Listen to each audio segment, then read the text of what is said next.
আমি যা বলি আমি তাই করি। এটা ভালো হইলে ভালো, মন্দ হইলে আমার কিছু করার নাই। রুমিন ফারহানা স্বতন্ত্র হিসেবে মনোনয়নপত্র সংগ্রহের পর এভাবেই মাঠে থাকার ঘোষণা দেন। আপনারা যদি আমার পাশে থাকেন, আমি বাংলাদেশ জয় করতে পারি। সরাইল, আশুগঞ্জ ও বিজয়নগরের একাংশ নিয়ে ব্রাহ্মণবাড়িয়া 2 আসন। আসনটি এবার জোটের শরিক জমিয়তে উলামায়েকে ছেড়ে দিয়েছে বিএনপি। তাই স্বতন্ত্র হিসেবেই ভোটের মাঠে বিএনপির আন্তর্জাতিক বিষয়ক সহ সম্পাদক রুমিন ফারহানা। এতে পাল্টে গেছে ভোটের হিসেব নিকেশ, তৈরি হয়েছে দল আর জোটের নতুন সমীকরণ, দেখা দিয়েছে দ্বন্দ্ব বিভক্তি। আমাদের দেশে আমাদের এখানে অনেক প্রার্থী আছে, তাদের মধ্যে যে কোনো একজনকে দিলেও মানুষ মাইনা নিব, কিন্তু যদি জোটের প্রার্থী দেয় তাহলে জোটের বলাডুবি হতে কোনো সন্দেহ নাই। যারা বিএনপির নামে কেনাবেচা হয় তারা যদি স্বতন্ত্র প্রার্থী হয়, মাঠে আসলেই বুঝাবে তাদের ওজন কত, এবং দলও তার সিদ্ধান্ত, দলও তার বিরুদ্ধে ব্যবস্থা নেবে, সরাইলের জনগণও তার বিরুদ্ধে ব্যবস্থা দাঁত ভাঙা জবাব দেবে ইনশাআল্লাহ। আমরা সম্মিলিতভাবে প্রার্থীর পক্ষে কাজ করব।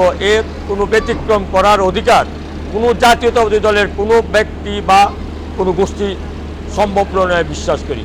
যেহেতু দানিশ এখানে নাই, তাহলে আমাদের একজন প্রার্থী বিএনপি করে এইরকম একজন প্রার্থী আমরা চাই।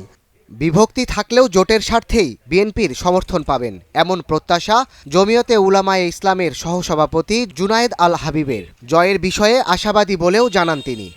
বিএনপির যারা আছেন তারা কিন্তু ত্যাগী কর্মী, এবং তারা দীর্ঘদিন যাবৎ এই গত 15 বছর পর্যন্ত নির্যাতিত হয়েছেন। গত 15 বছর বিএনপিকে তারা চরম প্রতিকূল অবস্থার মধ্যে সেই বিএনপিকে তারা ধরে রেখেছেন।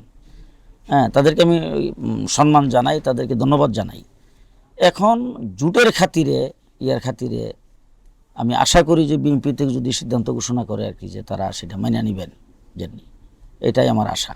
অপরদিকে মাঠ না ছাড়ার ঘোষণা রুমিন ফারহানার, চান জয় নিয়েই ঘরে ফিরতে।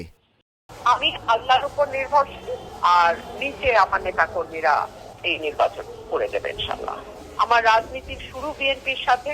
দেশনেত্রী বেগম খালেদা জিয়ার অত্যন্ত স্নেহধন্য ছিলাম আমি, এবং বিএনপি আমার মনে, আমার প্রাণে, আমার ভালোবাসার একটা নাম।